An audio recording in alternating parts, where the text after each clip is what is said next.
A new report says military doctrines still framed by historical rifts are creating new security challenges in the Asia-Pacific. Yeah, the International Institute for Strategic Studies released its regional security assessment ahead of the Shangri-La dialogue this weekend, and it warns of unfettered risks in defense technology and a worrying proliferation of nuclear capability. A world, it says, that is sleepwalking into instability. A region no longer fully at peace. From border clashes between Thailand and Cambodia to brief battle between India and Pakistan, Asia-Pacific is witnessing growing threats to security that a new report warns could be here to stay. London-based IISS highlighting in its new publication what it calls principal fault lines running through the Korean Peninsula, the Taiwan Strait, and the South China Sea that could lead to conflicts between nuclear-armed powers. All this while major wars are ongoing in Europe and the Middle East that are damaging economies and threatening long-term political stability. The report argues that while security challenges have always been complex, the current pace, scope, and intensity have dramatically increased, and countries are beefing up defenses and strategy to prepare for the real possibility of war. According to the report, military doctrines, formal or informal, hold the key to how armed forces plan their wartime moves. India, for example, focuses its military doctrine on managing challenges posed by neighbors Pakistan and China. While superpowers China and the US have dueling visions of a possible conflict over Taiwan and securing a stronghold on the Asia-Pacific region. While these doctrines can't predict when a war will break out, they can give a sense of how states choose to deter threats and protect what they claim is theirs.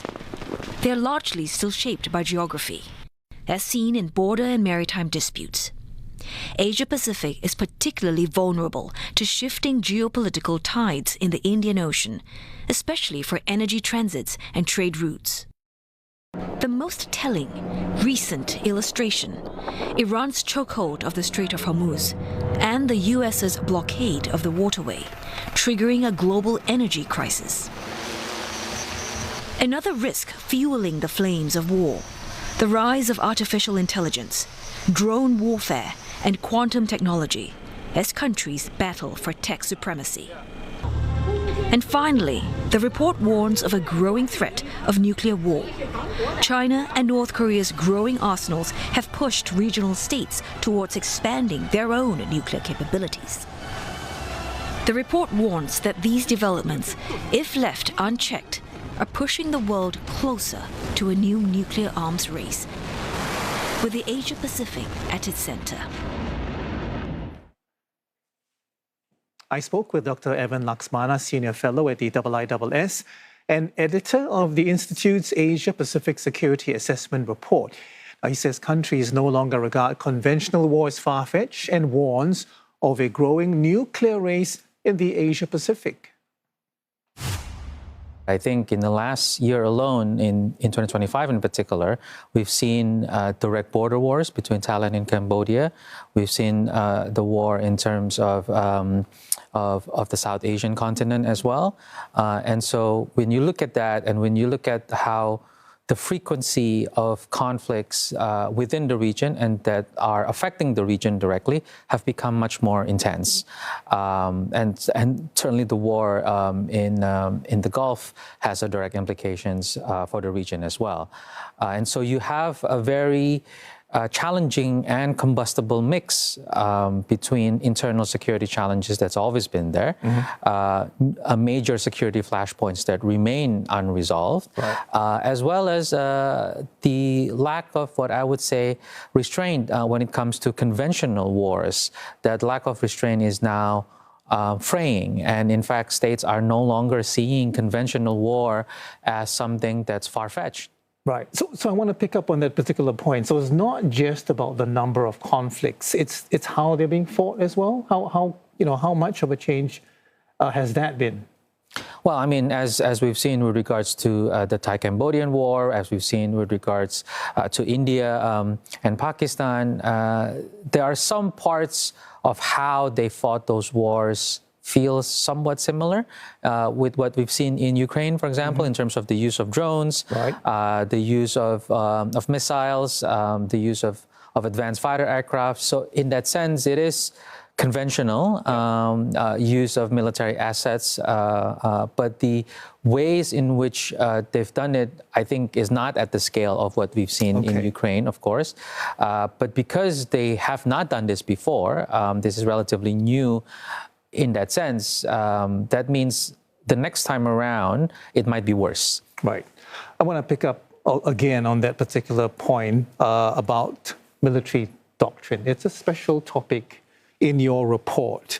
So my question is, why does it matter how the US or China or India prepare to fight each other? I mean, does it really matter in terms of the context here, in terms of the Taiwan context as well?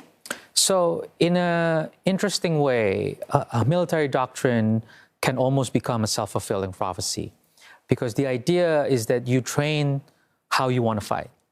And part of how you train is developing scenarios and exercises as real as you can. And when we look at the growing sophistication of how the U.S. conducts military exercises with its partners and allies in the region, when you look at China's military exercises in the Taiwan Strait, then you start to see a growing sense of tension, not just because of the exercises, but because the way that those exercises are done, the assets deployed, the sophistication.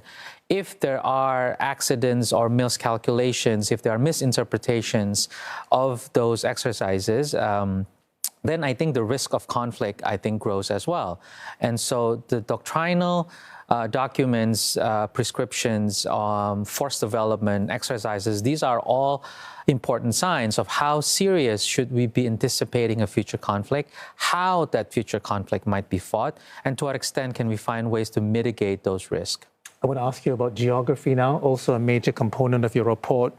Choke points, coastlines, land borders, Iran's, if you like, blocking of the Strait of Hormuz, I suppose, is a prime example of what can happen. In this part of the world, are there the equivalents, that can cause the same kind of havoc and the same kind of crises, that has resulted from the Strait in the Middle East? Well, I mean, certainly across Southeast Asia and the broader Asia Pacific, there are many unresolved border disputes, both in terms of land border as well as maritime disputes. So they do become a potential security flashpoint if those issues are unresolved, as we've seen in the South China Sea, as we've seen with the Thai-Cambodian side. But they also provide a sense of parameters of how the armed forces of these countries with unresolved disputes plan to fight. How they develop their armed forces on the military side, on the army side, or for the Navy side. I think they all are driven by how they envision a future conflict within their geography might take place. And so I think it's particularly challenging to look at the geography of the maritime theater in Southeast Asia, for example, whether it's the Straits of Malacca or the other straits on the Indonesian waters. That creates the kind of opportunities and challenges for the military to maintain the security of the country, but how they intend to develop their forces, what capabilities to buy, what exercises they have to do. These are all tied to how they view the forces of geography in shaping their military thinking. Okay, so one of the more alarming, and I'm not saying the rest are not alarming or not concerning, is how you frame what's happening in terms of there being an early stage, if you like, the early stages of a nuclear arms race in this part of the world. I mean, how did that happen?